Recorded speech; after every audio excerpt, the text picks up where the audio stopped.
D'ailleurs, je signale au passage que nous n'avons jamais eu aussi peu d'énarques dans un gouvernement français que depuis que M. Sarkozy est président de la République. Donc encore une fois, je ne suis pas là pour défendre du tout les anciens élèves de l'École nationale d'administration, je suis là simplement pour dire aux Français d'où viennent leurs problèmes. Hein, on fait comme si ça n'existait pas. Hein, on n'explique jamais aux Français quelle est l'origine de ces réglementations. Eh bien, ces réglementations, elles sont faites pour le plus grand profit de qui? Mais pour l'essentiel, ce sont des grands trusts, des grandes entreprises internationales, des grands groupes multinationaux, notamment dans le domaine, par exemple, des OGM, avec Monsanto, des engrais, avec BASF, dans le domaine financier, avec Goldman Sachs, Morgan Stanley, JP Morgan, toutes ces entreprises qui sont là et qui en permanence font un lobbying dans les couloirs de la Commission européenne pour faire modifier les législations, les réglementations des États membres. En particulier, par exemple, l'ouverture du marché du gaz, l'ouverture du marché de l'électricité, etc., etc. Maintenant, j'en terminerai avec ces profiteurs par les profiteurs des présidences européennes. La présidence, je vous rappelle qu'il y a, enfin je ne sais pas si vous le savez, mais il y a une présidence tournante tous les 6 mois qui est exercée par un État, et puis il y a une présidence qui est exercée par le président de l'Union européenne depuis la Constitution européenne qui a été rejetée par les Français, mais le dispositif a été repris dans le traité de Lisbonne. Donc vous avez cette chose baroque, qu'il y a un président de l'Union européenne qui en titre permanent qui s'appelle M. Van Rompuy, et vous avez un président semestriel qui est celui, le président de la République, le chef d'État ou de gouvernement, qui préside l'État qui fait la présidence semestrielle de l'Union. Je ne sais pas si vous y repérez, ça va? Bon. Donc, au second semestre 2008, c'était la France qui a exercé cette présidence de l'Union européenne. Bon. Si vous prenez le bilan, la saisie d'écran qui avait été faite, on lit quoi? On y lit une Europe qui agit pour répondre aux défis d'aujourd'hui. C'est un bilan qui a été fait par la France sur le site officiel du ministère français des Affaires étrangères. C'est le bilan de la présidence. Quel est ce bilan? Les 6 mois de la présidence française ont d'abord été marqués par une série de crises internationales, conflit en Géorgie, crise financière et économique, effectivement, c'était le deuxième semestre 2008, au moment de l'éclatement de l'affaire des subprimes, dans lesquelles l'Union européenne a su jouer un rôle déterminant grâce à sa capacité à agir de manière réactive, volontaire et unie. Franchement, il y a de quoi éclater de rire 3 ans après quand on lit ça. On a véritablement affaire à un discours qui est typique, on dirait que ça a été écrit par la Pravda en 1952 sous Staline. Comment est-ce qu'on peut dire que la présidence française et que l'Union européenne ont réussi à jouer un rôle déterminant dans leur capacité à agir de manière réactive, volontaire et unie sur les crises internationales, financières et économiques, alors que 3 ans après, non seulement nous sommes toujours dedans, mais même ça ne cesse de s'aggraver. Alors, si je vous dis tout ça, c'est que derrière ce satisfecit de façade, où en réalité on n'aboutit à rien, sinon qu'à une continuité de l'aggravation de la situation, eh bien tout ceci a quand même eu un coût. La présidence française de l'Union européenne a coûté quand même aux contribuables français 175 millions d'euros en 2008. Qui est en plus de tout, hein.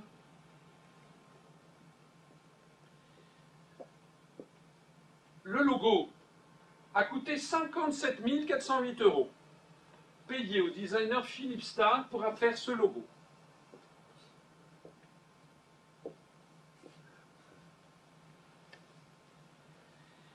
On a acheté à l'époque 25 000 sacoches, 150 000 porte-documents, 5 000 pochettes, 6 000 parapluies, 6 000 coupe-vents, 29 000 cravates, 8 000 bracelets, 9 500 clés USB, 300 000 porte-badges, 200 000 stylos à billes. C'est à croire que les européistes n'ont pas de stylos.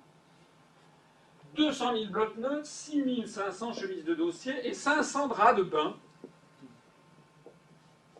qui ont été payés par la présidence française de l'Union européenne pour un coût total de 3 millions d'euros. Pour le bilan magnifique que nous avons vu.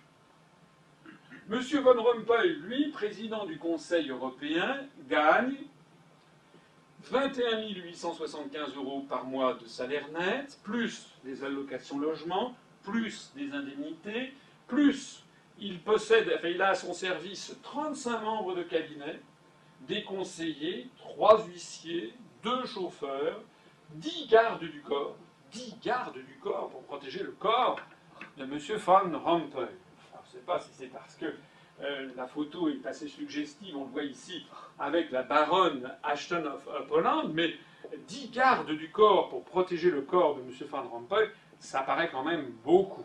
Et enfin, 28 fonctionnaires pour organiser son protocole.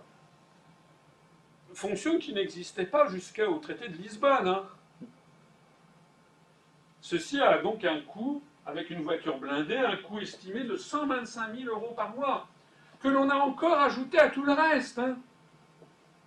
Avant le traité de Lisbonne, ça marchait très mal, mais ça marchait peut-être un tout petit peu moins mal que ça ne marche maintenant d'ailleurs. Hein.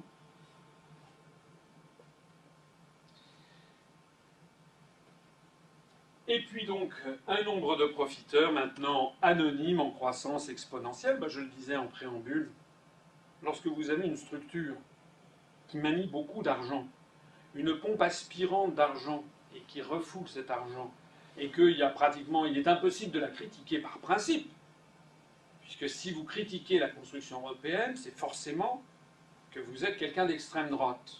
C'est en tout cas ce que l'on a fait croire aux Français depuis 28 ans qu'a été médiatisé le Front National. Donc, on n'a pas le droit de critiquer cette affaire. Donc, une structure qui manie des milliards et où tout ce qui est fait par principe ne peut pas être critiqué, ça attire qui ? Bien, ça attire des escrocs, ça attire la mafia. Donc, on a vu déjà proliférer un très grand nombre de structures. Vous croyez que l'Europe se limite peut-être à la Commission européenne, au Conseil de l'Union européenne, à la Banque centrale européenne et au Parlement européen. Erreur. Il faut y ajouter la Cour de justice des communautés européennes qui est à Luxembourg. Il faut y ajouter le Comité des régions de l'Union européenne, la Banque européenne d'investissement, l'Office des publications officielles des communautés européennes, le contrôleur européen de la protection des données, chacun ayant naturellement ses secrétaires, ses adjoints, ses collaborateurs, ses huissiers, ses locaux, ses factures d'électricité, ses voitures de fonction et compagnie.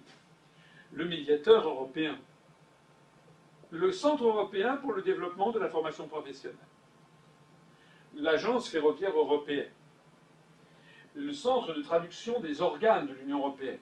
Je rappelle dans une autre conférence que, compte tenu des 27 États membres et des 23 langues officielles, il y a 526, je crois, combinaisons possibles de traduction. Donc il faut bien effectivement avoir un centre de traduction qui coûte énormément d'argent. L'Office européen de lutte antifraude, l'agence de surveillance du GNSS européen, c'est-à-dire l'équivalent du GPS américain, mais qui en fait travaille avec le GPS américain. L'Agence des coopérations des régulateurs de l'énergie, c'est encore en projet, le Comité économique et social européen, l'École européenne d'administration, l'Observatoire européen des drogues et des toxicomanies, l'Agence communautaire des contrôles des pêches, l'Agence européenne pour la sécurité et la santé au travail, la Cour des comptes européenne, la Fondation européenne pour la formation, l'Agence européenne des médicaments, l'Agence européenne de la sécurité aérienne, l'Agence européenne chargée de la sécurité des réseaux et de l'information, l'Agence européenne pour la gestion de la coopération opérationnelle aux frontières extérieures, l'Agence européenne des produits chimiques, l'Agence européenne pour l'environnement, la Fondation européenne pour l'amélioration des conditions de vie et de travail, l'Agence européenne pour la sécurité maritime, l'Agence européenne de sécurité des aliments, le Centre européen pour la prévention et le contrôle des maladies, l'Office communautaire des variétés végétales, l'Institut européen pour l'égalité entre les hommes et les femmes. Ça n'a pas de fin.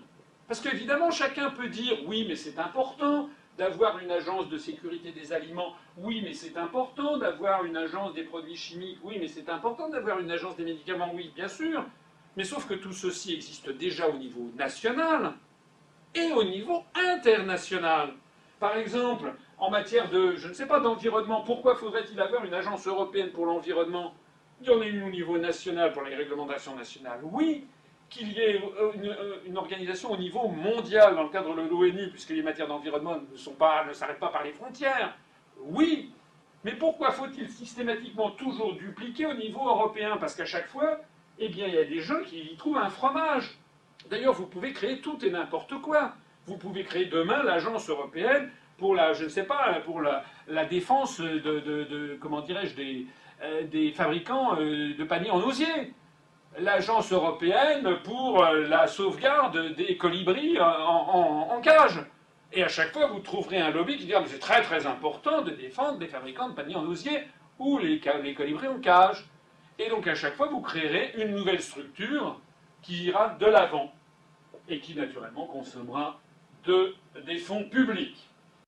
Vous croyez que c'est tout? Non, ça n'est pas tout. Il faut ajouter à tout ceci l'Office de l'harmonisation dans le marché intérieur, Eurocorps, donc un embryon d'armée européenne, le centre satellitaire de l'Union européenne, l'Agence européenne de défense, l'Institut d'études de sécurité de l'Union européenne, l'Agence de coopération judiciaire, policière et judiciaire en matière pénale, à ne pas confondre avec l'Institut d'études de sécurité de l'Union européenne, le Collège européen de police, à ne pas confondre avec l'Agence de coopération policière, l'unité de coopération judiciaire de l'Union européenne, Eurojust, à ne pas confondre ni avec l'Agence de coopération policière, ni avec le Collège européen de police, ni avec l'Institut d'études de sécurité, l'Office européen de police, à ne pas confondre avec les précédents, plus l'Agence pour la fourniture Euratom, plus l'entreprise commune européenne pour l'ITER et le développement de l'énergie de fusion,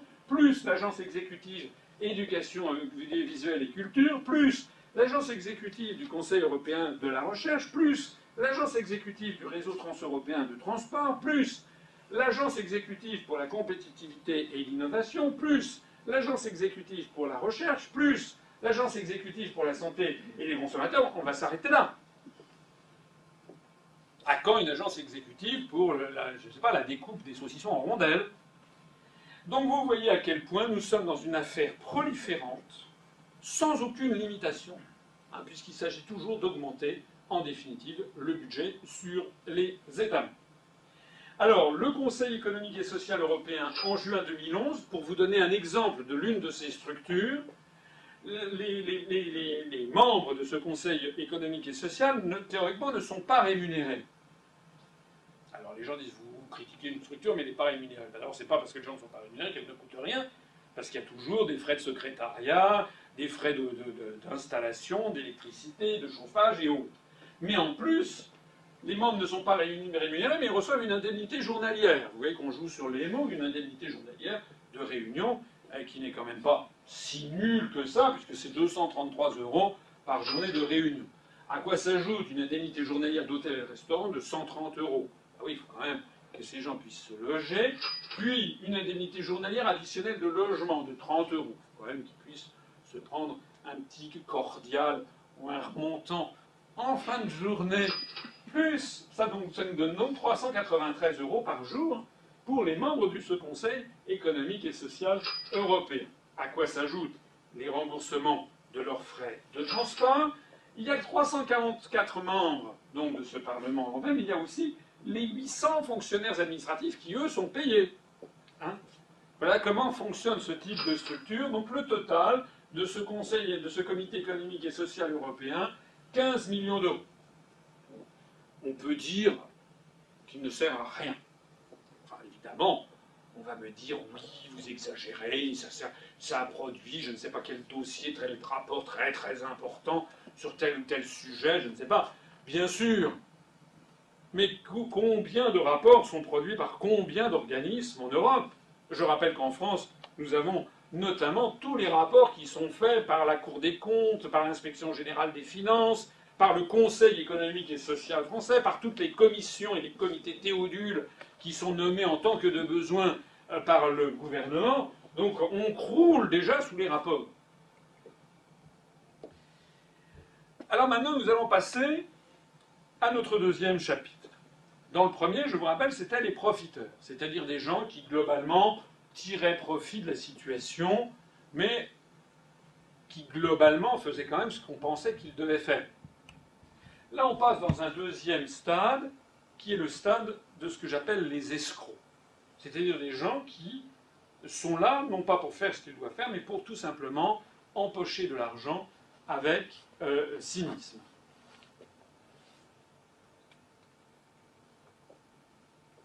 Alors, on va en prendre un exemple. Je vais commencer par citer un journaliste du journal Le Monde, qui s'appelle toujours Jean de la Guérivière, qui est un journaliste tout à fait européiste, et qui a écrit un ouvrage qui s'appelle Voyage à l'intérieur de l'eurocratie, qui est sorti maintenant il y a environ une quinzaine d'années, cet ouvrage. Et il y a dedans un chapitre qui s'appelle L'Europe des fraudeurs.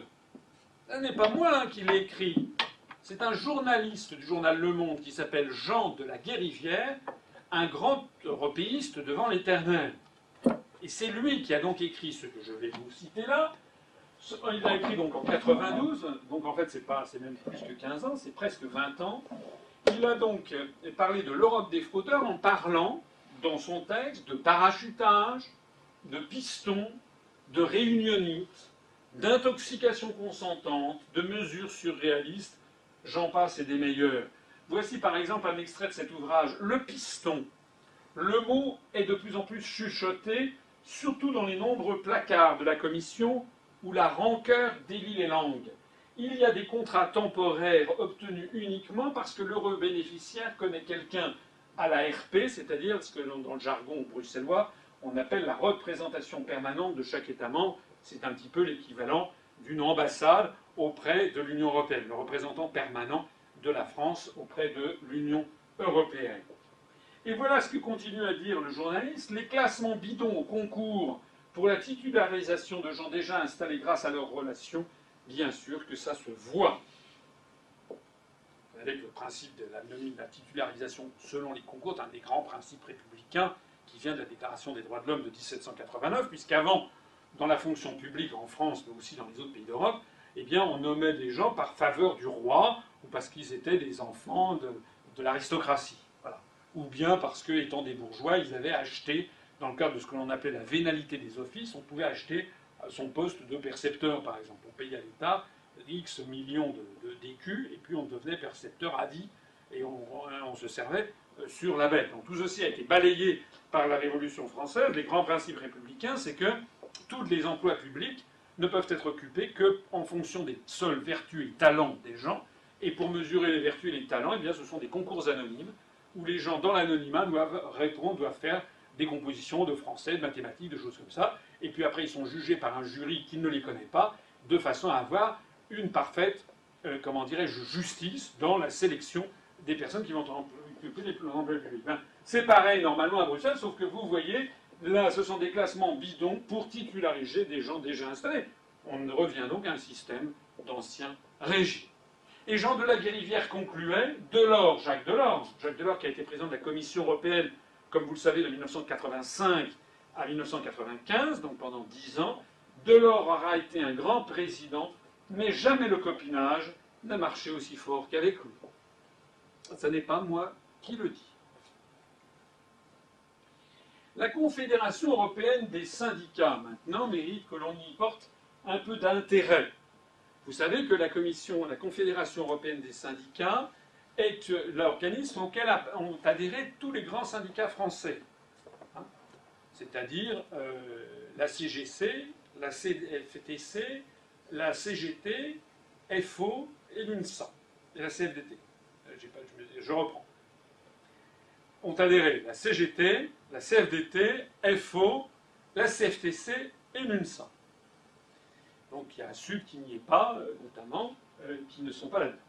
Mais en fait, cette Confédération européenne des syndicats finance les syndicats qui ont adhéré. Et vous voyez en particulier, je sais ce que je viens de dire ici, CFDT, CFTC, CGT, FO et l'UNSA font partie de la Confédération européenne des syndicats. Or, comment la Confédération européenne des syndicats est-elle financée elle-même? La CES finance ses activités et rémunère son personnel par l'intermédiaire des cotisations de ses organisations affiliées qui sont proportionnées au nombre d'adhérents de ces dernières.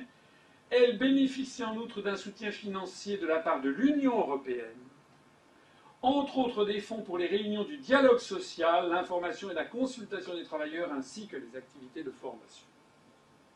Ce que je dis là est d'une exceptionnelle gravité. Cela signifie que les grands syndicats français sont financés par la Confédération européenne des syndicats pour une partie significative de leurs activités, que la Confédération européenne des syndicats dit à la CGT, à FO, à la CFDT, voilà ce qu'il faut que vous disiez à vos adhérents, et que ce que dit la Confédération européenne des syndicats, c'est la porte-parole de l'Union européenne, donc de la Commission. C'est la raison pour laquelle, par exemple, en matière de retraite, tous les syndicats français ont fait descendre les Français dans la rue pendant l'année 2010, en protestant, en criant contre M. Fillon, contre M. Woerth, contre M. Sarkozy, salaud, etc., mais en cachant toujours la vérité aux Français, c'est que M. Sarkozy, M. Fillon, M. Woerth n'étaient que des marionnettes appliquant les décisions de Bruxelles. Et donc, lorsqu'ils ont fait tourner les Français en rond pendant des mois et des mois, ils ont dit, bon ben maintenant, il faut négocier, et puis qu'est-ce qui s'est passé? Rien. Donc le rôle maintenant des syndicats, je pèse mes mots, sont devenus, tous les syndicats français qui sont à la CES, sont devenus ce que l'on appelait jadis des syndicats jaunes. C'est-à-dire qu'ils sont, de la même façon, c'est ce qui était apparu à la fin du XIXe siècle avec les syndicats jaunes, qui étaient des syndicats qui étaient financés par les patronats pour faire semblant de s'opposer à eux, mais pour au bout du compte noyer le poisson. Eh bien nous avons ce système qui a été institutionnalisé au niveau européen. C'est la raison d'ailleurs pour laquelle beaucoup de salariés français sont désespérés. Nous avons à l'Union populaire républicaine des syndicalistes qui sont désespérés de voir à quel point la centrale parisienne, après faire semblant de s'être battue contre elle, finalement écrase tout. Est-ce que c'est vrai ou est-ce que c'est pas vrai ce que je dis? C'est la vérité. Donc nous avons en réalité un système d'entière prévarication des syndicats. C'est d'ailleurs la raison aussi pour laquelle, dans le cadre du programme que j'ai présenté, eh bien, nous interdirons, pour ce qui nous concerne, que les syndicats français puissent être financés par des structures multinationales ou étrangères, quitte d'ailleurs à ce que l'État finance lui-même les syndicats français, parce qu'un syndicat, moi je ne suis pas du tout anti-syndicaliste, au contraire, je pense qu'un syndicat a son rôle de contre-pouvoir dans une société démocratique moderne, c'est même très important, c'est d'ailleurs justement ce dont pâtit actuellement la société française. Si les Français sont à ce point désespérés, c'est justement parce qu'ils ont le sentiment de ne plus être défendus jusqu'au bout et par des gens qui partageaient leur combat, comme ça pouvait être le cas naguère et même jadis. Je signale au passage, en illustration de ce que j'ai dit, que la Confédération européenne des syndicats a participé, par exemple, au rapport Europe 2020, publié par la Commission européenne le 28 octobre 2010. Et qu'est-ce que l'on observe dans ce rapport? Dans l'ensemble, voilà ce qu'on lit. Dans l'ensemble, les partenaires sociaux européens, CES, Business Europe, CEP, UEAP-ME, ça veut dire CES, donc ce sont les syndicats de salariés. Business Europe, c'est l'équivalent du MEDEF au niveau européen. L'UEAP-PME, c'est l'équivalent de la CGPME au niveau européen. Donc dans l'ensemble, les partenaires sociaux européens ont approuvé la stratégie Europe 2020, la réforme de la gouvernance économique et l'idée d'une relance du marché unique. Ça veut donc dire que la CES, à laquelle appartient, j'insiste encore une fois, la CGT, la CFDT, etc., soutient les réformes indispensables dites de gouvernance économique. Tous sont convenus de la nécessité de coopérer pour appliquer la stratégie Europe 2020. C'est pour ça d'ailleurs que dans cette société française actuelle qui va si mal, vous n'avez plus aucun corps intermédiaire qui soit là pour s'opposer à ce qui se passe. Et que les syndicats font de l'accompagnement de mesures, en faisant un petit peu mousser certaines critiques, parce que quand même ils ne peuvent pas dire que tout ce qui se passe est bien, mais en les neutralisant. Alors on parle toujours de la France, là je vais vous parler d'un autre pays. Donc voici l'évolution de la dette publique, c'est l'Allemagne. Staatsverschuldung. Vous voyez que la dette publique de la République fédérale d'Allemagne a connu une croissance tout à fait comparable à celle de la République française. D'ailleurs, les Allemands ont plus de dettes que les Français. Hein. Nous, on est aux alentours de 1800 milliards d'euros. Les Allemands en sont à 2100 milliards d'euros. Les Italiens sont également extrêmement endettés, les Américains davantage encore, etc. etc. Alors, la seule vraie possibilité pour se défaire de tout ceci, mais ça sort un petit peu du cadre de cette conférence, eh bien c'est d'abord, il est vrai que sur long terme, un État ne peut pas être continuellement en déficit, ça c'est vrai, et si un État est continuellement en déficit, il y a une façon ou une autre, ça se traduira soit par de la création monétaire à ex nihilo pour le compte de l'État, donc de l'inflation qui ruinera les gens qui ont du patrimoine, soit, ou qui les ruinera, qui du moins affaiblira leur patrimoine, soit de l'endettement auprès des marchés financiers avec des paiements d'intérêts qu'on ne pourra pas rembourser et une augmentation continue de la dette qui doit être acquittée. Alors, que faire? Que faire dans cette situation? Ça, c'est une photo de l'un de ces sommets éternels que l'on voit actuellement se produire à la télévision quasiment 2 fois par semaine. C'est à se demander si M. Sarkozy et Mme Merkel ne se sont pas installés ensemble dans un même appartement, parce qu'ils sont continuellement ensemble. Ici, vous voyez Mme Merkel avec M. Trichet et puis Mme Lagarde, directrice du FMI. Comme vous le voyez, ces gens ne suent pas l'optimisme, ne rayonnent pas la joie. Parce qu'en réalité, personne ne sait comment sortir de toute cette affaire. La réponse des élites dirigeantes, c'est de demander aux banques, puisqu'elles sont à l'origine notamment de cette impasse systémique, ce qu'il faut faire maintenant. Parce qu'en réalité, l'Allemagne, la France, l'Italie, les États-Unis ont des dettes qu'ils ne pourront pas rembourser. Nous ne pourrons pas rembourser. La seule possibilité qu'il y aurait éventuellement de rembourser, c'est tout simplement de spolier les peuples.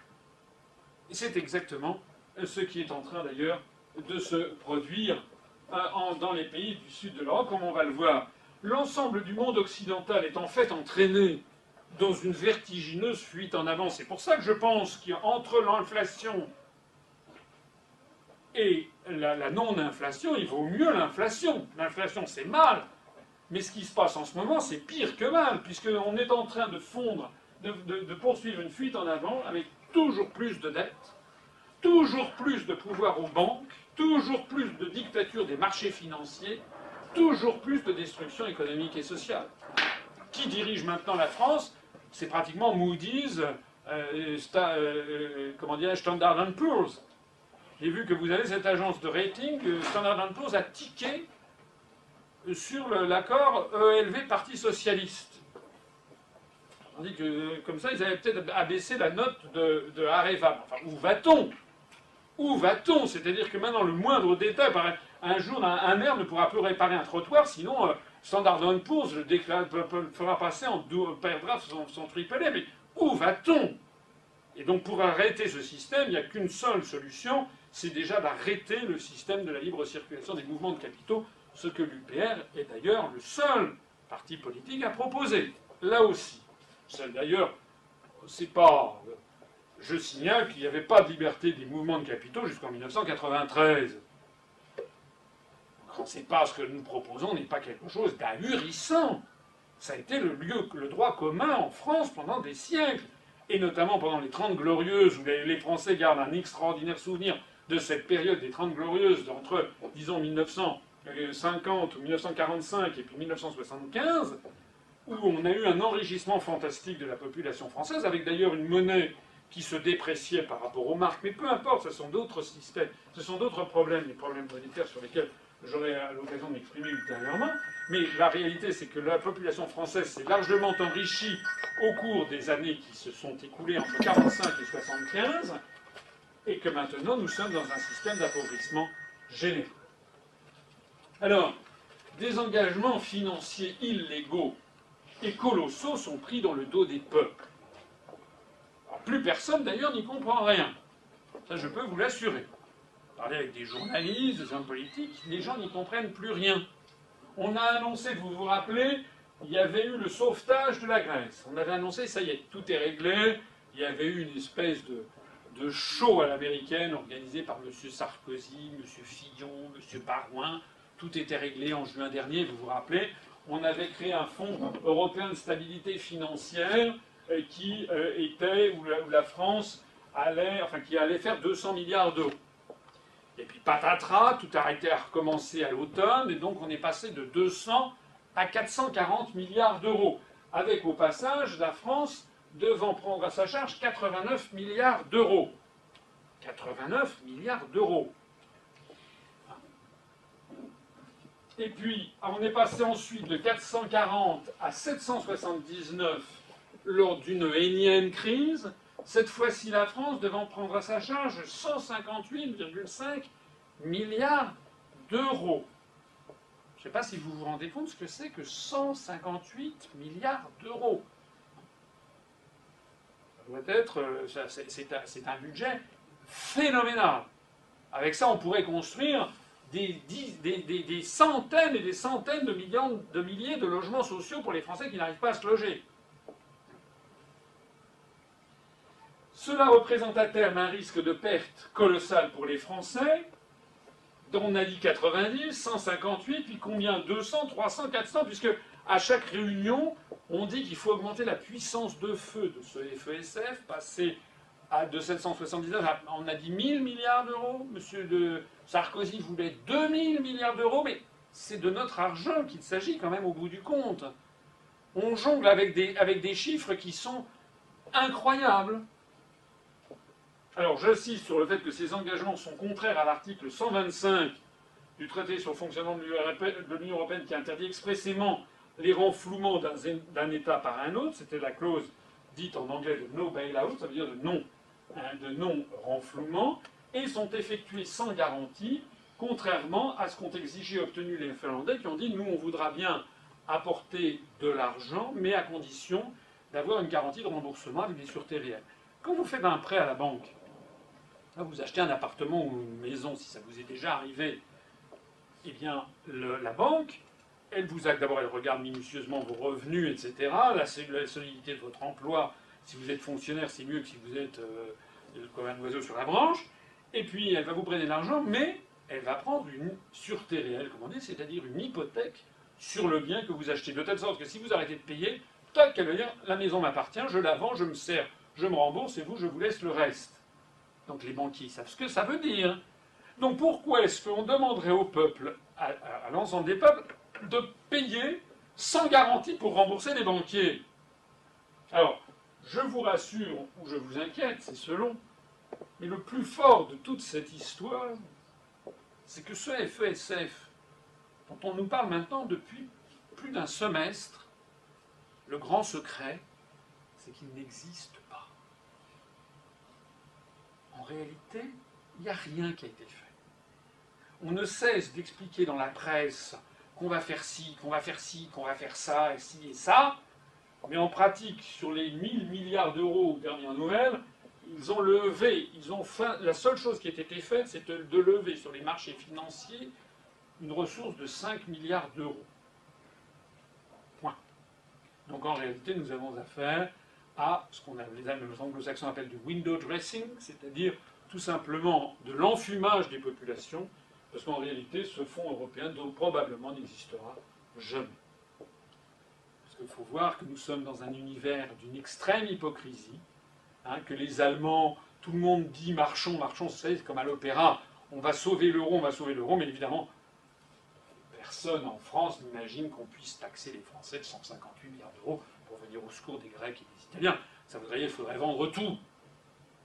C'est évidemment pas possible.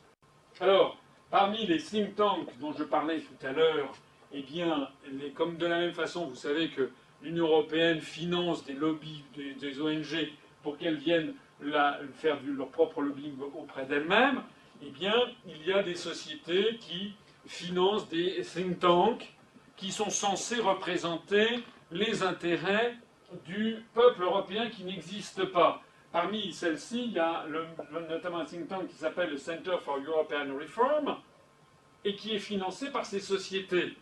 Apax Partners américains, German Marshall Fund of the United States, ces germano-américains, ce sont les reliquats du plan Marshall qui ont été versés, donc c'est directement les fonds du gouvernement américain.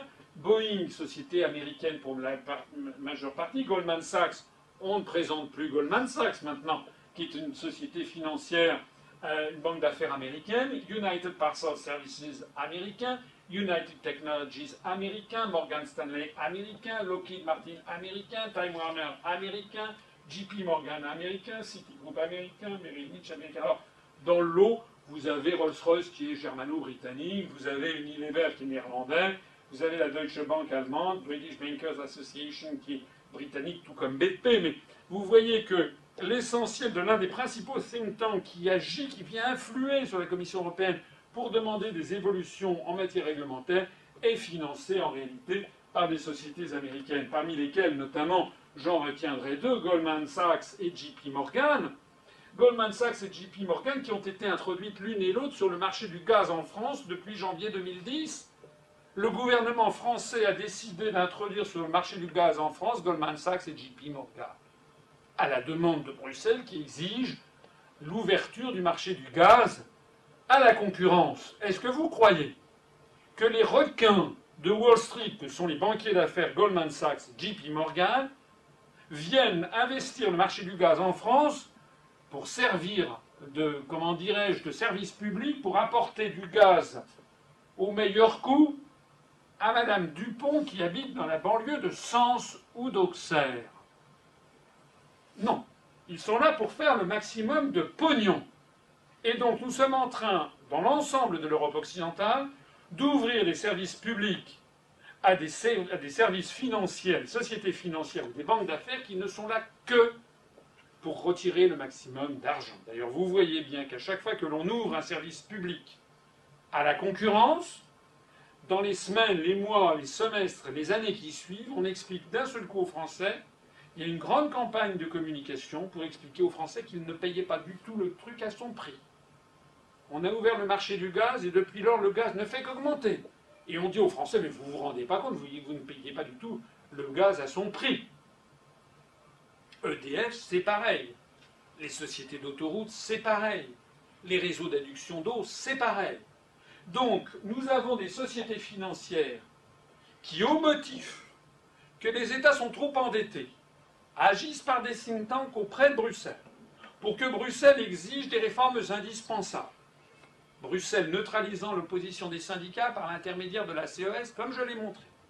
Tous les États sont donc obligés de privatiser leur réseau d'adduction d'eau, système d'autoroutes, gaz et électricité, et tout ceci pour le plus grand profit de qui? Pour le plus grand profit de sociétés financières qui, une fois qu'ils ont mis la main dans la place, expliquent « Ouh là là, les prix ne sont pas du tout ceux à quoi vous deviez payer, vous devez payer beaucoup plus cher » et à ce moment-là dégagent du cash.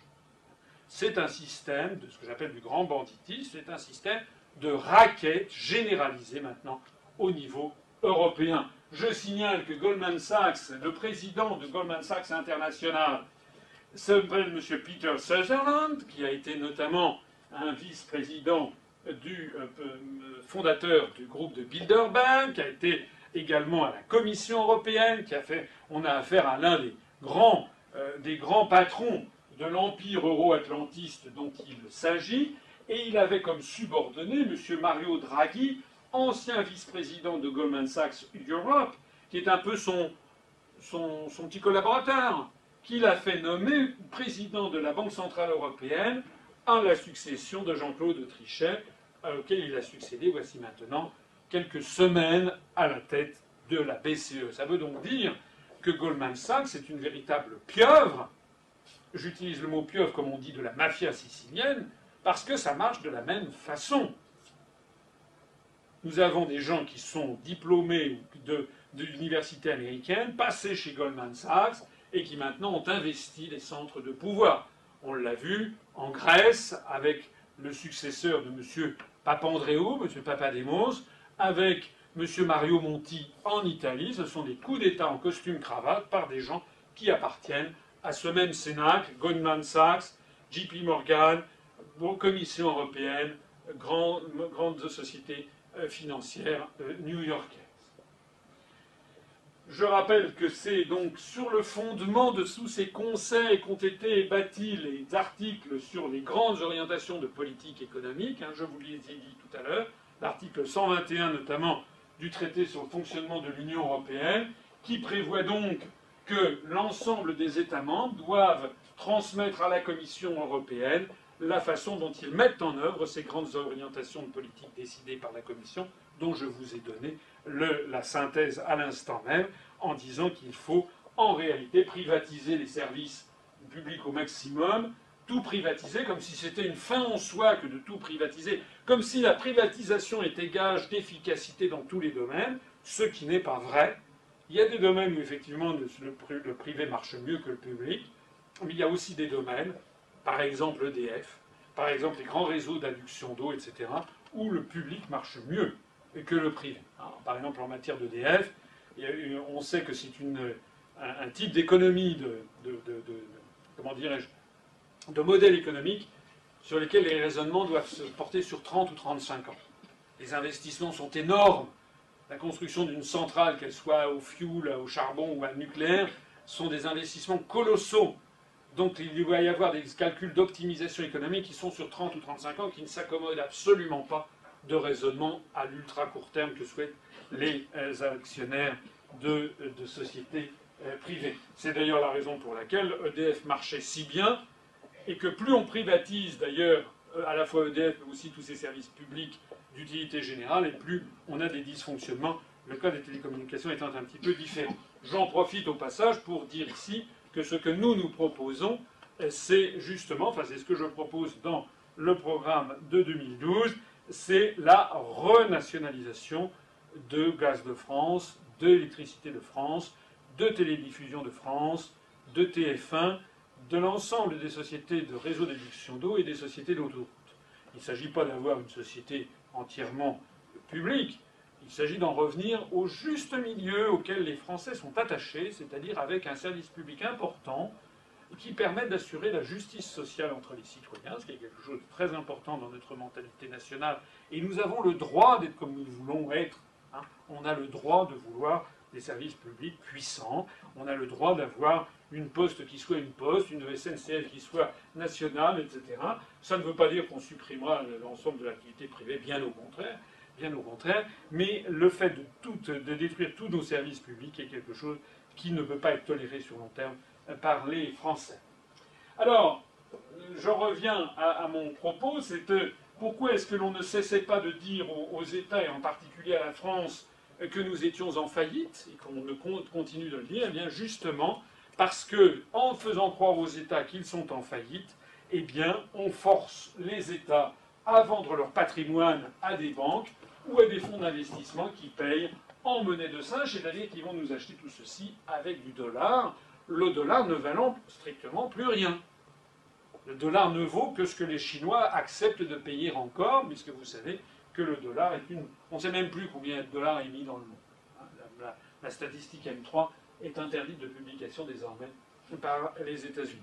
Donc en réalité, nous vendons sous la pression bruxelloise, on commence à privatiser EDF, GDF, nous vendons de notre patrimoine public comme des hôtels particuliers des ministères, de notre patrimoine privé comme des œuvres d'art ou bien des sociétés comme Gem+, et tout ceci est racheté pour une partie importante par des fonds d'investissement étrangers, notamment américains, qui sont gorgés de dollars. Je rappelle également que des fonds comme American Funds, qui gèrent l'ensemble des retraites des fonctionnaires de l'État de Californie, 60 millions d'habitants, c'est grand comme la France en population, et bien donc l'ensemble des retraités ont placé leur retraite dans un fonds d'investissement qui s'appelle American Funds, et qui a investi à la fois dans Veolia, dans Vivendi, dans Thales, dans Schneider Electric, dans Michelin, dans Bouygues et dans Accor, donc dans ces sociétés françaises en France. Mais ils ont investi ailleurs dans d'autres sociétés. Comme ils ont environ 15 à 20% du capital de Bouygues, ça veut dire également que les informations que je diffuse en ce moment sont évidemment interdites d'antenne sur TF1 qui est possédé par Bouygues. Donc nous avons affaire à un système qui est parfaitement verrouillé, qui est d'ailleurs la charte de la Havane, lors de la création de l'Organisation internationale du commerce, projet d'Organisation internationale du commerce que les Américains avaient fait avorter d'ailleurs en 1948, avait justement prévu qu'un État devait avoir le droit d'empêcher les prises de participation dans des grands médias par des sociétés étrangères qui auraient pour objectif de changer l'opinion des populations, parce que c'est bien de ça qu'il s'agit. C'est bien de ça qu'il s'agit. En prenant des participations dans Veolia Eau et Vivendi, c'est-à-dire dans l'ancienne Lyonnaise des Eaux et Générale des Eaux, eh bien, quelles sont les conséquences qu'il y a? On a vu la conséquence sur l'évolution du prix de l'eau à Paris en francs. Le mètre cube valait un peu moins de 5 francs le mètre cube en 1984. Et puis à partir de 1986, eh bien, la mairie de Paris, avec M. Chirac, a décidé de privatiser cette gestion municipale des eaux au motif que c'était pas chic, quoi. En gros, il faut mettre du privé parce que ça marchera mieux. C'est toujours le même discours qui est un discours qui n'est pas rationalisé par des arguments convaincants. On privatise parce qu'il faut privatiser. C'est devenu quelque chose de... C'est devenu non justifié. Par principe, il faut privatiser. Donc on a privatisé la gestion des réseaux d'adduction d'eau. Qu'est-ce qui s'est passé à partir de 1987 ? Eh bien, une augmentation colossale du prix de l'eau qui a augmenté de plus de 300% en l'espace de 18 ans. Alors que, habitant Paris, je peux vous assurer que c'est toujours l'eau, la même eau. Et d'ailleurs, les gestionnaires ne remplissent pas leur cahier des charges puisqu'ils refusent de changer des canalisations avec du plomb, alors même que c'était dans leur cahier des charges. Et que l'on se tourne de nouveau vers les cochons de contribuables pour payer le renouvellement des canalisations en plomb. La logique économique de tout ceci, je sais que c'est un petit peu compliqué, mais c'est très important parce qu'on est au cœur des problèmes non seulement de la France mais du continent européen. La logique économique de tout ceci, c'est que l'intérêt des retraités américains, des pensionnés de Californie, qui ont investi leur argent dans le fonds Capital Research, c'est que les dirigeants des entreprises privées auxquelles a été cédé le service public augmentent sans arrêt le prix de l'eau facturé aux Parisiens, de façon à recevoir des dividendes de plus en plus confortables. On a donc fait privatiser par des campagnes de presse des sociétés publiques. On introduit sur le marché du gaz, de l'électricité, des réseaux d'adduction d'eau, des sociétés d'autoroutes. On achète ça avec du dollar qui par ailleurs ne vaut rien. Et une fois qu'on a acheté tout ça, à ce moment-là, on commence à faire cracher la bête, à augmenter la tarification. Et là, on a du cash que l'on a tous les ans. À chaque fois que vous payez un péage maintenant, eh bien, au lieu que ça abonde des fonds publics, ça abonde les fonds de la société Vinci. Et qui est au capital de Vinci? Eh bien, des fonds, justement, d'investissement, notamment américains. Ceci nous mène à quoi? Nous mène à la situation présente. L'incroyable diktat de Jean-Claude Trichet et Mario Draghi à Berlusconi, le président du Conseil. On pense ce que l'on veut de Berlusconi. Mais quand même, ce qui est extraordinaire, c'est de voir ce que M. Trichet, M. Draghi de la BCE, élus par personne, ont osé écrire en mois d'août dernier au chef du gouvernement italien. Le Conseil des gouverneurs considère que les autorités italiennes doivent d'urgence adopter des mesures propres à restaurer la confiance des investisseurs, incluant libéralisation totale des services publics locaux, privatisation de grande ampleur, adapter les salaires, etc., révision en profondeur des règles. Attendez, ça va un petit peu vite. Excusez-moi.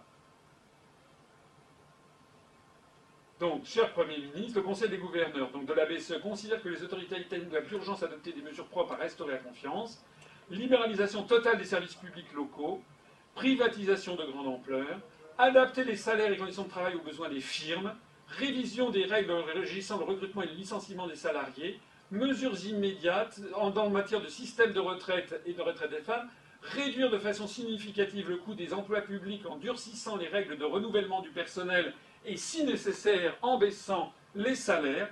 Nous considérons qu'il est crucial que toutes les mesures énumérées soient adoptées aussi vite que possible par décret-loi, c'est-à-dire même pas des lois, c'est ce qu'on appelle un oukase, par des décrets-lois qui seront pris par l'exécutif, ratifiés ultérieurement par la représentation nationale italienne, et tout ceci afin d'améliorer l'efficacité administrative et la bienveillance à l'égard des entreprises. Est-ce qu'il y a besoin de commentaires supplémentaires?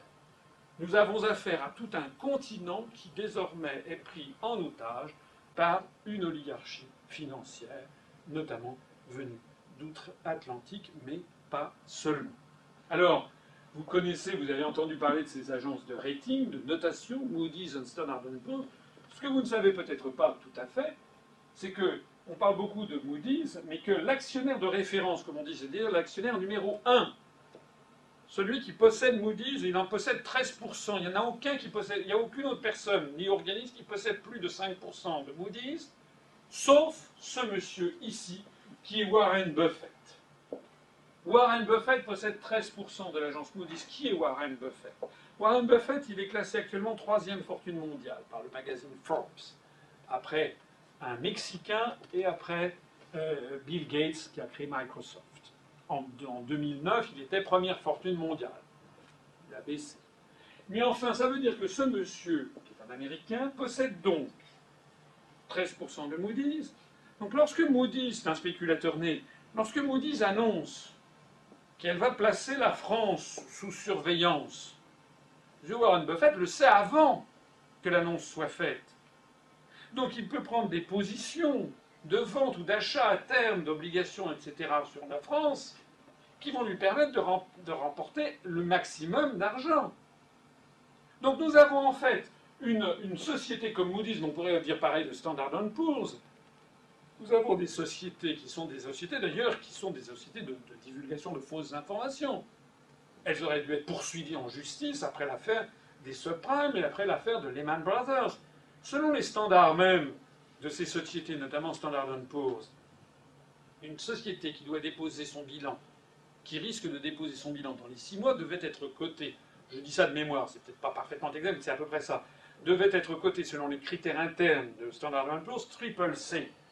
Si une société risque de déposer son bilan dans les 6 mois, quelques semaines avant que Lehman Brothers dépose son bilan, elle était encore cotée AAA.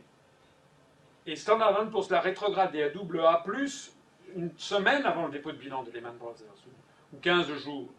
Ça veut donc dire que ces notations ne valent rien. Elles auraient donc dû être poursuivies. Non. Elles peuvent sortir des notations comme elles le veulent. Elles sont totalement irresponsables. Puisqu'on fait des notations, mais bon, après, on pourra toujours dire, bah oui, on avait sous-estimé ci ou surestimé ça. Donc on donne des pouvoirs colossaux. Vous avez vu les toutes dernières déclarations du président de la République française, de ce qui reste président de ce qui reste de la République française, qui a indiqué quelles étaient les mesures d'urgence qu'il allait falloir imposer aux Français pour empêcher, pour calmer Standard & Poor's et Moody's. On va aller jusqu'où avec ça? Qui est-ce qui dirige la France? Ce sont les Français ou c'est M. Warren Buffett? Alors pour en arriver là, il n'y a qu'une chose à faire, il faut interrompre ce système. Alors ce n'est pas comme l'ont dit, j'ai vu M. Hollande qui dit il faut réglementer, ou M. Barnier, le commissaire français, il faut réglementer les agences de notation américaines. De notation, c'est pas seulement américaine, l'agence Fitch est possédée par un Français, Marc Lavray de la Charrière. Il faut réglementer ces agences de notation. Mais comment va-t-on réglementer? Ça veut dire quoi, réglementer? Ça veut dire qu'il faudrait qu'il y ait une agence de notation officielle. Mais les marchés financiers se ficheront éperdument de ce que dira une agence de notation officielle. Ils ne s'intéresseront qu'à ce que disent des agences privées, bien entendu. Sinon, ils diront que l'information est comment dirais-je, est fallacieuse. Donc il n'y a pas de moyen d'empêcher Standard & Poor's ou Moody's d'exister et de publier leurs notations. La seule possibilité de les empêcher de nuire, c'est tout simplement d'interrompre ce qui fait leur pouvoir, c'est-à-dire la mise en concurrence des marchés financiers mondiaux, c'est-à-dire la libre circulation des mouvements de capitaux, que nous proposons de supprimer, ce qui ne veut pas dire qu'il n'y aura plus de mouvement de capitaux du tout. Ça veut dire simplement qu'au-delà d'un certain montant, il faut des autorisations étatiques. C'était comme ça que ça existait pendant des siècles et pendant des décennies et des décennies. Et ça permettra aussi de lutter efficacement contre les délocalisations d'entreprises. Parce que sinon, comment peut-on s'opposer aux délocalisations d'entreprises si Renault peut d'un seul coup sortir 20 milliards d'euros pour aller construire une usine clé en main en Chine ou en Inde? On ne le peut pas. Je terminerai cette conférence en montrant les conséquences du système actuel pour les peuples d'Europe. Et nous avons un exemple sous le nez, qui est un exemple effrayant, qui est celui de la Grèce. Pour récupérer 50 milliards d'euros d'ici 2015, et réduire la dette de 340 milliards d'euros, l'État grec a dû accepter, sous la pression de l'Union européenne, de privatiser une trentaine d'entreprises. Une grande partie de ces entreprises ont de bonnes chances d'être rachetées par les banques mêmes qui sont à l'origine des problèmes financiers grecs. Ce n'est pas moi qui le dis, c'est le journal La Tribune du 3 juin 2011. Pour venir en aide de ces banques, qui notamment Goldman Sachs, qui a contribué à aider la Grèce à maquiller ses chiffres, pour venir au secours de ces banques, eh bien, on demande à la Grèce de privatiser à outrance ses biens publics, dont les premiers bénéficiaires vont justement être ces banques elles-mêmes. Le résultat de tout ceci, c'est un peuple qui est en train de partir en vrille. La situation est de plus en plus mauvaise en Grèce, et je rappellerai un petit peu quel a été le programme concocté par la Commission européenne avec l'aide de la Banque centrale européenne et du Fonds monétaire international. Voilà ce que l'on a demandé au peuple grec. Il doit, au cours de l'année 2011 et de l'année 2012, d'abord, le OTE numéro 1 des télécoms en Grèce, l'État qui en possédait encore 16%, a dû céder l'intégralité de sa participation. La Banque postale, les 34% du capital détenu par l'État grec ont été privatisés. Les ports du Pirée et de Salonique, l'État qui détenait encore 75% de ces deux ports devait entièrement les privatiser. La société d'eau de Salonique, pareil. L'EAS, entreprise grecque spécialisée dans les systèmes de défense, détenue à 100% par l'État, l'objectif était de privatiser 66%. La loterie nationale, détenue par l'État grec à 100%, devait être privatisée à hauteur de 67% avant la fin de l'année. Le groupe gazier DEPA, donc contrôlé à 65% par l'État grec, devait être privatisé et la part de l'État réduite à 32% d'ici à la fin 2011 pour le grand groupe gazier national. Trenos, la compagnie nationale des chemins de fer, devait être totalement privatisée. L'Arco, groupe minier de l'État grec, possédé à 55% par l'État, devait être entièrement privatisé. Le PMU, qui était possédé par l'État grec, équivalent du PMU français, devait être entièrement privatisé, alors qu'il était possédé par l'État grec, c'est-à-dire par le peuple grec. Le casino Montparnasse, qui est une société de jeux grecque, où l'État possédait 49%, devait être entièrement privatisé. Les licences de téléphonie mobile devaient être entièrement privatisées. L'ancien aéroport Ellinikon, entièrement privatisé.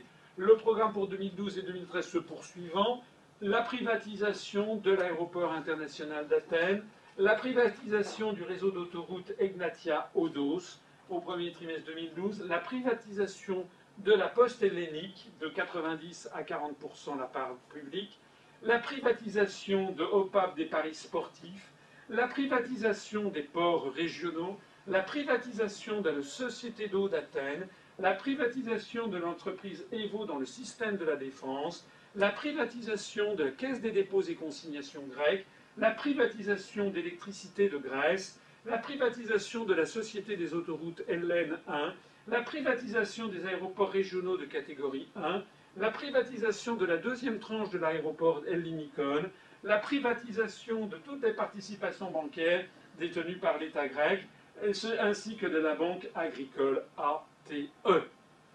C'est-à-dire en fait tout. Il ne restera bientôt plus qu'à privatiser le Parthénon et à vendre par appartement toutes les collections des musées, et ça sera fini. Est-ce que vous vous rendez compte de ce qui se passe? Est-ce que vous vous rendez compte d'ailleurs que le même scénario est en train de grignoter en France, hein? Aux dernières nouvelles, vous avez vu que l'ensemble du parc de Versailles va être privatisé et confié à Vinci, peut-être. Donc il y a urgence en la matière. C'est notre patrimoine à nous, c'est notre patrimoine collectif national dont il s'agit. Et pourquoi est-ce qu'en Grèce, eh bien, il y a de plus en plus d'émeutes ou la situation est très très mauvaise en Grèce. Elle est très très mauvaise. C'est d'ailleurs le programme de privatisation que je viens de montrer, dont personne n'a parlé de l'étendue aux Français. On parle aux Français comme si les Grecs étaient des mauvais couchards qui ne payaient pas leurs impôts. Mais vous avez vu ce qui se passe? On demande à un peuple entier de se vendre, bientôt ils vont leur demander de se vendre comme esclaves. Et pour ça, pour le compte de qui et pourquoi faire? Donc nous sommes dans une situation qui est de nature presque insurrectionnelle, avec de temps en temps, bon, faut pas exagérer, mais enfin il y a des troubles. Il y a eu des troubles encore très importants il y a quelques jours. L'ambassade, je ne sais plus, je crois que c'est l'ambassade des États-Unis à Athènes qui a été prise quasiment d'assaut par des troupes. Et nous sommes encore qu'au début du processus. La privatisation a été freinée tellement ils ont des problèmes de politique intérieure et des problèmes sociaux. Vous avez vu que le Premier ministre a été éjecté, qu'on a interdit un référendum. Voilà. Et ça, c'est la Grèce. Et la Grèce, ça pèse 1% de l'Europe. Quand après il y a l'Italie, l'Espagne qui arrive, puis la France, vous imaginez devant la poudrière explosive devant laquelle nous nous trouvons désormais. Je terminerai pour rappeler que, comme on l'a vu tout à l'heure, pendant que les fonctionnaires européens se servent des retraites incroyables et des salaires incroyables pendant qu'ils demandent au peuple d'Europe de se serrer la ceinture, la BCE, au moment même où tout est en train de s'effondrer, où le demi-frère du président de la République ne donne que quelques semaines à vivre lui-même à l'euro, au moment où tout est en train de s'effondrer, où de temps en temps, alors, on essaie de faire mousser dans la presse que ça y est, il y a un nouveau plan de sauvetage. Mais un plan de sauvetage avec quoi? Avec quoi? D'où vient l'argent de ce plan de sauvetage que l'on nous fait miroiter? J'ai déjà précisé que le FESF est en fait une coquille vide. Et bien au même moment, la Banque Centrale Européenne n'a rien trouvé de mieux que de lancer un programme de construction d'un nouveau siège social. Nouveau siège social décidé par M. Trichet, qui est en cours de construction, que vous voyez ici, et pour la bagatelle de 1,4 milliard d'euros. Donc actuellement, ce siège est en cours de construction à Francfort. Ça va être, vous voyez, une espèce de Twin Towers dans le skyline, comme on dit, de Francfort. Et les salariés de la Banque Centrale Européenne, qui sont de plus en plus au courant que tout va très très mal, certains, paraît-il, d'après certaines informations dont je dispose, commencent à essayer de chercher des points de chute, eh bien, ils voient monter comme une espèce de monstruosité ce siège social de quelque chose qui, lorsque le siège social sera fini d'être construit, probablement la Banque Centrale Européenne n'existera-t-elle plus elle-même. En conclusion de cette conférence, eh bien, vous connaissez le film avec Marlon Brando, le film à succès des années 70 qui s'appelait Le Parrain.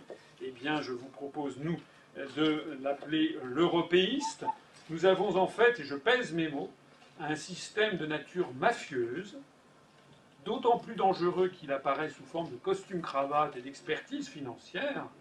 C'est beaucoup plus dangereux que tout, parce que les gens se laissent imposer quand on a affaire à des experts qui, du haut de leur stature, vous annoncent, vous alignent des discours pseudo-techniques, pseudo-scientifiques sur telle ou telle situation financière. Le grand public, et je le comprends, n'est pas expert et se laisse en réalité plumer. Alors que faire? Eh bien, que faire? Je vous le rappelle ici, comme à la fin de toutes mes conférences, nous proposons de casser ce système pendant qu'il en est encore temps. Avec le traité de l'Union européenne, nous disposons d'un outil, un seul, c'est la voie de sortie. C'est l'article 50, sur lequel il y a une omerta générale dans toute la politique française. Nous sommes le seul mouvement politique à parler de l'existence de cet article 50. Aucun autre mouvement politique, surtout pas le Front National, surtout pas DLR de M. Dupont-Aignan, surtout pas M. Mélenchon, parce que tout ça, ce sont des opposants factices. C'est pour ça qu'ils passent à la télévision. Ils ne passent à la télévision que pour ça. Jamais la CGT, la CFDT ne vous parleront non plus de cet article. Et l'article 50, tout État membre peut décider, conformément à ses règles constitutionnelles, de se retirer de l'Union européenne. L'État membre qui décide de se retirer notifie son intention au Conseil européen. À la lumière des orientations de ce Conseil, l'Union négocie et conclut avec cet État un accord fixant les modalités de son retrait en tenant compte du cadre de ses relations futures. Donc, nous avons une voie de sortie parfaitement juridique et sereine. On notifie aux autres États que nous voulons sortir et on commence les négociations. Les gens me disent « vous n'y arriverez pas parce que vous aurez des bâtons dans les roues ». Je réponds non. Alinéa 3, les traités cessent d'être applicables à l'État concerné à partir de la date d'entrée en vigueur de l'accord de retrait ou à défaut 2 ans après la notification. Ça veut dire que même si les négociations traînaient en longueur, au bout de 2 ans, on sort de toute façon. Et comme je le dis, ça ne durera pas 2 ans. Parce que lorsque la France aura décidé souverainement de sortir de l'Union européenne et aura convoqué l'ensemble de ses partenaires en disant voilà, le peuple français a tranché, a décidé, on n'est pas fâché, mais on sort. On fait jouer, c'est comme quand vous êtes, par exemple, vous avez un contrat dans un opérateur de téléphonie mobile, vous êtes chez SFR ou chez Orange ou chez Bouygues, et pour une raison X, Y ou Z, vous avez décidé d'en changer. Et bien qu'est-ce que vous faites? Vous reprenez votre contrat et vous allez à l'alinéa, l'article de la résiliation du contrat. Et puis il y a un article qui vous dit si vous voulez résilier votre contrat, il faut prévenir avec tel préavis, je ne sais pas moi, 15 jours ou 1 mois, avec papier accusé, recommandé à l'accusé de réception, vous suivez la procédure. C'est pas pour autant que vous allez entrer en guerre avec Bouygues, avec SFR ou avec Orange. Vous sortez. Et bien c'est ça qu'on propose. Ça n'est pas impossible puisque c'est écrit. Donc si c'est écrit, c'est que c'est possible, puisque la procédure est prévue. Ce qui est extraordinaire, c'est que dans la société française, on n'a pas le droit d'en parler. Moi, je ne demande qu'une chose, et j'ai créé l'Union populaire républicaine pour cela, c'est que déjà on mette le débat sur la table et que l'on ait le droit, que je puisse être interrogé à la télévision française, à la radio, enfin quand je dis à la télévision, c'est dans les grandes télévisions et dans les grandes radios, pour dire aux Français, voilà ce que nous pouvons faire, voilà ce que l'on fera, avec les avantages et les inconvénients. Or, ce genre de choses est absolument interdit de tous les grands médias, puisqu'on dit par principe, mais ça serait une catastrophe. Moi, la seule catastrophe que je vois pour l'instant, c'est ce qui est en train de se passer en ce moment, puisque nous fonçons tout droit vers la catastrophe. La catastrophe, c'est ce que connaissent les Grecs, c'est ce que commencent à connaître les Italiens. Vous avez vu il y a quelques jours la ministre des Affaires sociales du gouvernement de M. Monti qui s'est mise à pleurer à la tribune parce qu'elle a honte de ce qu'elle fait. Elle a honte de ce qu'elle fait. Eh bien, si on ne veut pas que nos gouvernants aient honte de ce qu'ils fassent, il est grand temps de sortir de l'ensemble de ce système. Je rappelle que l'Union populaire républicaine, seule sur toute la scène politique française, nous avons toujours dit la même chose depuis notre création il y a 4 ans et demi. On peut nous reconnaître au minimum cela. Nous n'avons pas changé d'un iota dans toutes nos analyses depuis 4 ans et demi. Nous avions prévu ce qui se passait, alors même que personne d'autre ne l'avait prévu.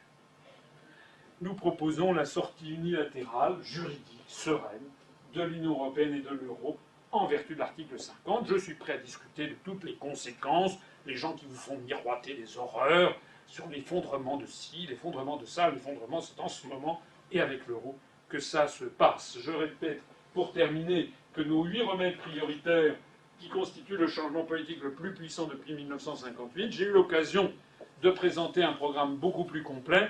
Je le répète quand même afin de conclure cette réunion, la sortie urgente de l'euro qui est en train de nous mener à la catastrophe, la réattribution à la Banque de France de son rôle normal de financement de l'État et des collectivités locales, sans quoi tout contrôle de l'endettement public est voué à l'échec.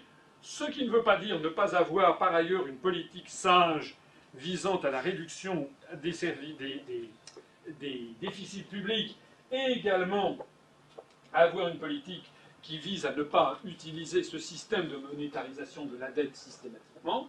Troisièmement, la défense par la France elle-même de ses intérêts à l'Organisation mondiale du commerce. C'est un sujet technique que je n'ai pas le temps d'aborder, mais qui concerne, j'en ai parlé un peu davantage lors de la présentation du programme présidentiel, qui consiste à confier à la France, à rendre à la France son pouvoir de négociation dans cette enceinte qui décide des droits de douane, des droits de quotas, etc., qui réglementent le commerce international, sans quoi nous ne pourrons pas lutter contre les invasions torrentielles de produits venus de pays à très très bas coût comme la Chine, qui sont en train de détruire rasibus notre industrie. Au train où vont les choses, vous savez qu'on perd 800 emplois industriels par jour ouvrable en France. Donc c'est pas du tout, c'est pas des fantasmes, c'est une gravité exceptionnelle. J'ai des enfants, des enfants ou des petits-enfants, nous sommes en train de leur laisser un pays ruiné au train où vont les choses. Donc, il faut arrêter immédiatement l'hémorragie des emplois industriels. Ça veut donc dire qu'il faut immédiatement rétablir un certain nombre de protections. Sinon, nous n'aurons plus d'industrie en 2030. On n'aura plus rien. La seule façon que auront les Français de vivre, ça sera d'être des gardiens de musée ou de tenir des hôtels ou des restaurants. C'est ça. Ça nous attend, cet avenir, c'est Venise. C'est de nous transformer en une ville d'art et d'histoire, mais au niveau d'un pays, avec plus aucune activité industrielle ni agricole. Alors ça, si c'est ça l'avenir que nous souhaitons à notre pays, eh bien je pense que d'abord ce serait une erreur fondamentale, puisque nous n'avons pas les moyens de faire vivre 63 millions de personnes uniquement avec un patrimoine historique et monumental. Quatrièmement, c'est le rétablissement donc des flux de capitaux, de marchandises, de services et de personnes. C'est essentiel, à la fois pour empêcher les délocalisations, mais pour empêcher aussi la mainmise de Goldman Sachs, de JP Morgan, et pour empêcher que la France soit dirigée par les états d'âme de M. Warren Buffett, président, enfin pas président, mais actionnaire de référence de Moody's. Le cinquième point, c'est la renationalisation de notre politique étrangère, accompagnée d'une sortie de l'OTAN et d'une retraite de nos troupes engagées dans des guerres néocoloniales. Ça n'était pas le thème de la conférence de ce soir, mais je me suis souvent exprimé sur ce sujet. Le sixième point, c'est la restauration des services publics à la française, garant de cohésion nationale, parce que c'est quelque chose qui m'est très cher, comme je pense à vous tous, puisque notamment lorsque l'on vit dans la France profonde, si j'ose dire, c'est-à-dire dans une ville moyenne de province, ou a fortiori à la campagne ou dans un village, moi j'ai des attaches à la campagne, dans la Nièvre, eh bien je vois bien que les services publics font partie absolument de notre justice sociale. Et quand je pense au petit village où j'ai une maison de campagne, eh bien je pense que dans ce petit village, il y avait au 1900, il y avait une école, il y avait une poste, il y avait une station de chemin de fer, et il y avait par ailleurs quelques commerces. Et bien maintenant, il n'y aura bientôt plus rien. L'école a fermé, la station de chemin de fer a fermé, la poste est ouverte 2 jours par semaine, 2 après-midi par semaine. Voilà. Comment se fait-il que la France, qui est beaucoup plus riche collectivement en 2011 qu'elle ne l'était en 1900, n'a pas les moyens de se payer ça? Ça veut donc bien dire qu'il y a des choix politiques subreptices qui ont été faits dans le dos des Français. Donc les services publics, c'est les garants de la justice sociale, et puis c'est aussi le garant de la cohésion, de l'aménagement du territoire.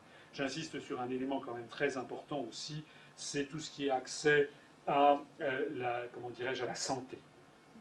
Le modèle américain, si nous suivons le modèle américain, c'est une véritable catastrophe. Je rappelle quand même, ça n'est pas faire de l'anti-américanisme primaire, secondaire ou tertiaire que de dire qu'aux États-Unis d'Amérique actuellement, il y a 40 millions d'Américains qui n'ont aucune couverture maladie. Aucune couverture sociale et maladie. Donc ça, c'est quand même la nécessité d'assurer la santé pour tous et l'égalité de tous les Français, quelles que soient leurs conditions sociales face à la maladie et à la mort, c'est quelque chose qui doit être le cœur même, j'allais dire, de notre civilisation. Parce que sinon c'est la loi de la jungle qu'on est en train de réintroduire. Le septième point, c'est la sortie au plus vite de l'Union européenne, car toutes les mesures précédentes, vitales pour redresser la France, sont toutes contraires aux traités européens. Sortie parfaitement possible, c'est l'article 50 du traité sur l'Union européenne. Et puis, le huitième point, c'est le lancement d'un grand programme de logements sociaux pour à la fois assurer le logement des Français et pour faire une relance de l'activité économique. Je termine ainsi ma conférence en vous remerciant de votre attention. Je la termine, j'ai toujours mes petits dadas, je suis un amateur de phaléristique, comme on dit, ça s'écrit PHA. Phaléristique, ce sont les gens qui collectionnent les médailles. C'est pas la même chose que la numismatique.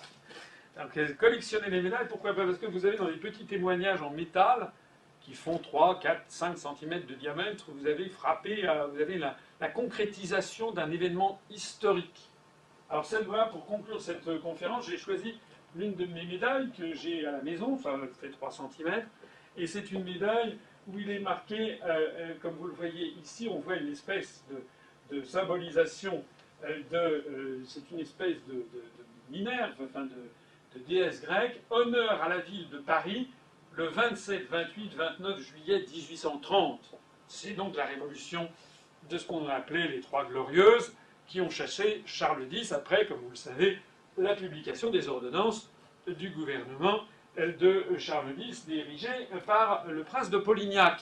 Ces ordonnances qui avaient pour effet de réduire à néant la petite liberté de la presse qui avait été imposée aux Français, d'ailleurs, après 1815, par la charte qu'avaient exigée les puissances victorieuses de la France pour essayer d'avoir une monarchie de type constitutionnel. Donc ça a provoqué les Trois Glorieuses, la Révolution de 1830, révolution qui a d'ailleurs été, comme vous le savez, détournée de son objet, puisque le peuple parisien voulait réinstaurer la République, et en fait, par le jeu du banquier Laffitte, par le jeu de Thiers, de Lamartine, de Lafayette, pardon, il y a eu donc... on a fait croire aux Français que ce qu'ils voulaient, c'était pas quitter la monarchie, c'était une autre branche dynastique. Donc on leur a mis Louis-Philippe de la branche des Orléans à la place de Charles X de la branche des Bourbons. Mais comme vous le savez, tout ceci a réexplosé 18 ans après, avec la Révolution de 1848, qui a mis fin définitivement à la monarchie en France. Donc honneur à la ville de Paris le 27, 28, 28, 9 juillet 1830, et le dos de cette médaille, eh bien c'est un dos que je trouve magnifique. C'est écrit dessus « Français, nos chaînes sont rompues, vive la charte, vive la liberté ». La charte, il s'agit de la charte donc, qui avait été imposée à la Restauration, qui garantissait notamment la liberté de la presse. Eh bien, moi, j'ai envie de vous dire la même chose. Français, nos chaînes sont rompues. Vive la charte, vive la liberté, vive la charte de l'Union populaire républicaine. On vous en remettra un exemplaire à l'issue de cette soirée qui vous montrera un petit peu ce que nous proposons aux Français. Il faut bien voir qu'à toutes les époques de l'histoire, dans tous les continents, dans toutes les civilisations, lorsqu'un peuple a repris sa liberté, eh bien, il l'a toujours obtenue. Merci beaucoup pour votre attention.